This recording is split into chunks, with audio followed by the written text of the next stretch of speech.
Bonsoir à toutes et à tous. Nous consacrerons la dernière partie de cette émission à vos questions SMS, Internet et réseaux sociaux. Les images de cette jeunesse ont frappé. Le rendez-vous annuel du Front National hier pour le 1er mai avait pris un coup de fraîcheur, pas par le nombre somme toute habituel des participants, mais par la tonalité entre autres très sombre et décomplexée des propos de Marine Le Pen. Deux sondages viennent par ailleurs de placer la présidente du Front National en situation de se qualifier au second tour de l'élection présidentielle. Nous avons intitulé cette émission « Le discours idéologique de Marine Le Pen ». Et voici les invités qui ont accepté de participer à ce C'est dans l'air en direct. Pascal Perrineau est politologue, directeur du Centre de recherche de Sciences Po. J'annonce ce soir la parution de votre dernier livre aux presses de Sciences Po. Il est intitulé « Le vote normal ».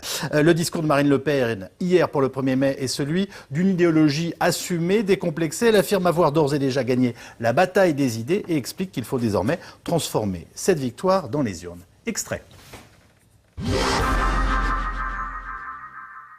Qui venez de la gauche, de la droite, du centre, d'ailleurs, notre pays se redressera avec nous, par nous. Je vous en fais le serment, nous y arriverons. Vive le Front National, vive le peuple, vive la République, vive la France. J'avais envie de vous dire, l'idéologie n'a pas besoin de programme, c'est de l'idéologie pure. C'est-à-dire qu'on peut faire du mal ou faire du bien avec des idées, et en tout cas, on les utilise et on les fait irradier, avoir une chambre d'écho ou non dans une société. Qu'est-ce que vous en pensez ? Alors, ce qui est intéressant, c'est que dans ce discours, en effet, à fort contenu idéologique, les éléments de permanence sont beaucoup plus importants que les éléments de nouveauté. On retrouve l'affirmation de la priorité nationale, la dénonciation de l'immigration. On convoque dans le discours toute une série d'ennemis en isme, l'islamisme, le bureaucratisme de Bruxelles, la haute finance, Berlin. Tout est convoqué et on retrouve des figures rhétoriques qui étaient des figures rhétoriques de son père.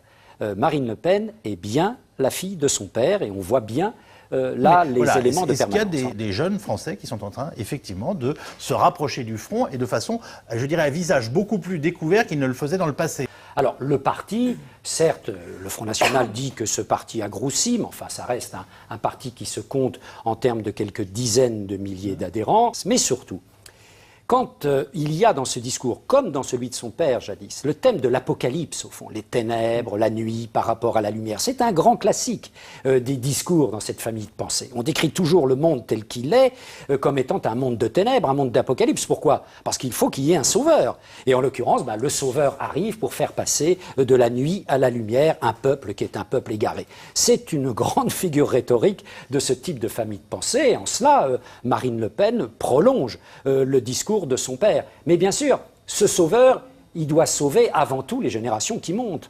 Non pas les générations qui sont en train de quitter la scène, mais les générations qui montent. Donc il y a là tout un effet d'annonce, j'allais dire. Le Front National fait comme les autres partis du marketing. Et donc mettre en avant les jeunes comme ils l'étaient hier, ça venait donner, j'allais dire, de la chair au discours de la patronne du Front National. Alors, j'ai pas pris ma question SMS. En agissant comme ils le font, les politiciens français favorisent la montée du FN. Devons-nous nous préparer à des années noires? C'est une façon d'exprimer autrement ce que vous étiez en partie en train de nous dire. Alors, au travers de la question du téléspectateur, il y a la question de la crise de confiance des Français par rapport à la politique. C'est vrai que les Français, on le voit dans toutes les enquêtes, ça a été bien sûr renforcé par l'affaire Cahuzac, expriment une très profonde défiance par rapport au personnel politique qui considère dans une immense majorité que les hommes et les femmes politiques sont corrompus. Bien. Et là, on voit très bien comment Jean-Marie Le Pen avant, Marine Le Pen, tentent de surfer sur cette défiance politique. Pourquoi ? Parce que la défiance politique, ça a deux exutoires. Le premier, c'est de dire, bon, allez, on ne s'intéresse plus à tout ça, on se retire de la vie politique. Et puis le deuxième, c'est quoi ? C'est en effet retourner cette haine de la politique et politiser le rejet de la politique. Et ça, elle le fait, j'allais dire, presque à merveille. Pourquoi ? Parce que le courant de pensée qu'elle représente a dans ses gènes, dans son histoire, il sait ce que c'est que l'antiparlementarisme. Il sait très bien jouer sur ce terrain de l'antiparlementarisme. Et là, hier, dans le discours de Marine Le Pen, j'allais dire, toutes les vannes étaient ouvertes. Les réactions au Parti socialiste maintenant. On prête à un conseiller de François Hollande d'avoir qualifié le défilé du Front hier de fait politique majeur, plus signifiant que le défilé des syndicats. En tout cas, le sénateur socialiste David Assouline, que vous allez entendre, lui dénonce un véritable poison pour la République et la démocratie. Il affirme enfin que le Front renoue avec la tradition d'extrême droite d'avant-guerre et le social-nationalisme. Interview donnée à Laurence Aïda Diop et Dominique Lemarchand. Son discours, quand on l'écoute bien, était un discours qui renoue complètement avec la tradition de l'extrême droite française d'avant la guerre, c'est-à-dire très social et nationaliste, et je pèse mes mots, et qui fustigeait les banquiers, qui parlait du peuple, qui parlait même de la justice, mais qui le dirigeait toujours contre l'ennemi intérieur qu'étaient à l'époque les Juifs. Aujourd'hui, ce sont les immigrés, mais le fond idéologique et de ces valeurs, c'est le pétainisme, c'est travail, famille, patrie, c'est pas la République, c'est pas la laïcité, c'est pas liberté, égalité, fraternité. C'est un danger, Marine Le Pen. Et il faut bien le caractériser comme cela. C'est un poison pour la République et pour la démocratie. Comment est-ce qu'au PS, on lutte contre le Front National? C'est très simple.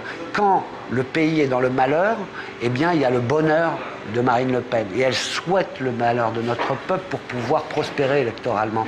Donc la première chose à faire, c'est de faire en sorte que notre pays aille mieux. On remercie nos invités d'avoir été présents ce soir. Demain, on se retrouve bien entendu vers 17h45, 17h50 pour une émission en direct. Et auparavant, Axel de Tarlet recevra son invité. Bonsoir, à demain. Merci.